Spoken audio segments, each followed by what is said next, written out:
pharmacie Klepatzky, bonjour. Oui, bonjour. Oui, tout à fait, c'est pour une commande urgente. Ça serait pour cet après-midi. Ben écoutez, on va regarder ensemble.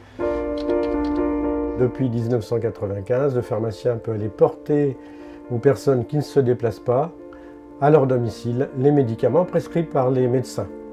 Je pourrais vous le livrer cet après-midi vers 15 h. Vous serez à la maison? C'est parfait, ben donc alors à cet après-midi à 15 h. Au revoir.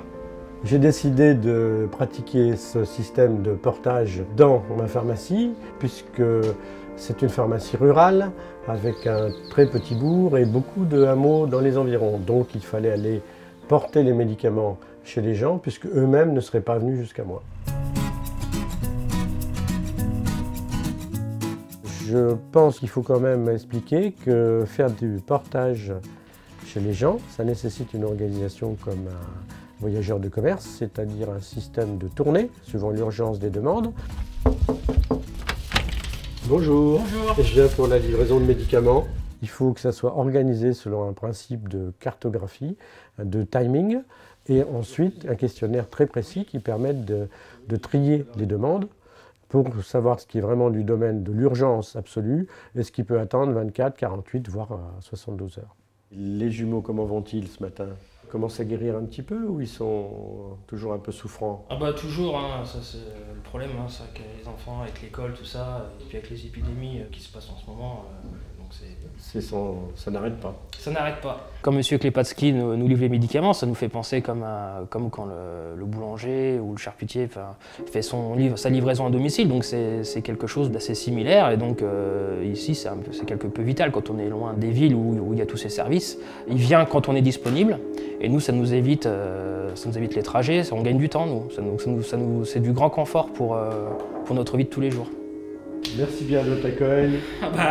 Plaisir. Bonne journée et puis peut-être à une prochaine fois. Oui. Hein, oui, oui, merci.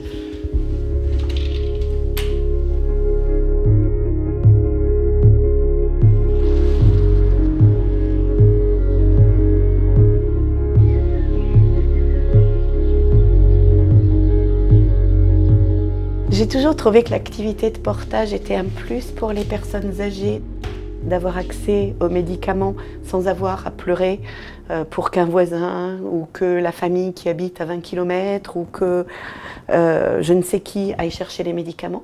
Ça apporte aussi une possibilité de parler, d'être rassuré, un contact. C'est pas assez courant. Ah voilà. Bonjour monsieur, vous apportez les bonbons. Je vous ai pas fait attendre trop longtemps. Au lieu de faire des structures pour parquer les personnes âgées dans des locaux où on n'a pas de temps à leur consacrer, où ils sont difficilement des individus, il faudrait au contraire augmenter toutes les possibilités pour que les personnes âgées puissent rester chez elles et qu'on puisse monter un réseau cocooning. On l'a fait avec M. Klepatzky pour quelques patients qu'on a accompagnés jusqu'au bout. Ils avaient un réseau cocooning, ils étaient rassurés, ils étaient bien et ils ont pu rester chez eux avec leurs animaux, avec leurs fleurs, avec leur jardin. Et on a réussi ça. Et bien sûr que ça devrait se développer. Bonjour Madame Martinan, comment allez-vous? Ça va, tout doucement avec le soleil. C'est parfait. Au point de vue aide aux personnes âgées, c'est pas encore bien au point. Quand on a besoin de quelque chose, il faut toujours obéir à certains critères, il faut faire appel à telle ou telle personne plutôt que d'autres. Alors donc le fait qu'on ait quelqu'un qui vous dépanne comme ça c'est important, c'est très important. Après pour le pharmacien, comment on va faire? Parce que le pharmacien aussi, il a droit à s'arrêter. Hein. Il me les faut ces médicaments. Alors je ne sais pas, jusqu'à présent je les avais, ils étaient là pratiquement à domicile. Et ça m'inquiète. Qui va livrer?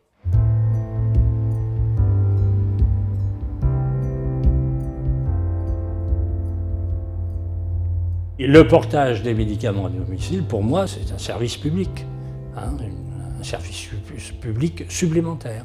Il y a d'autres services publics, mais la santé aussi, c'est quelque chose d'important.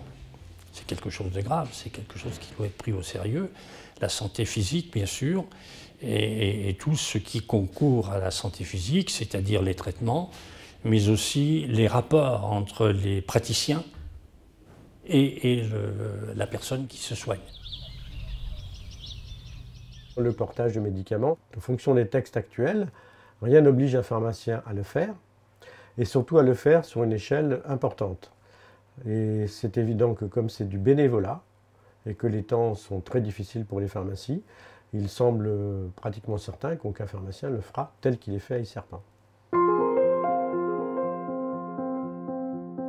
Moi, je pense qu'il y aura des difficultés à trouver quelqu'un qui sacrifiera sur son temps de repos pour prendre la voiture et aller, surtout dans la campagne. Hein. Il faut les trouver, les patelins, les petites fermes isolées, les choses comme ça.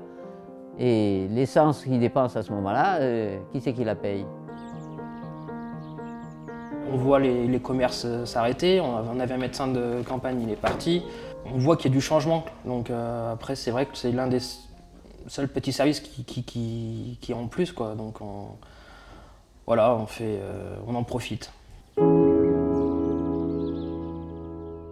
Ce système qui va disparaître avec l'arrêt d'exercice du pharmacien devrait être pris en considération par toutes les tranches de la société, que ce soit les acteurs de santé, les acteurs politiques, les différents élus, même les habitants, afin qu'ils se positionnent de façon très ferme pour que ce service soit obligatoire, soit rendu obligatoire dans toutes les pharmacies de France, et qu'on ne soit plus sur du bénévolat, mais sur de l'obligation. Et à ce moment-là, on aura fait un pas social énorme.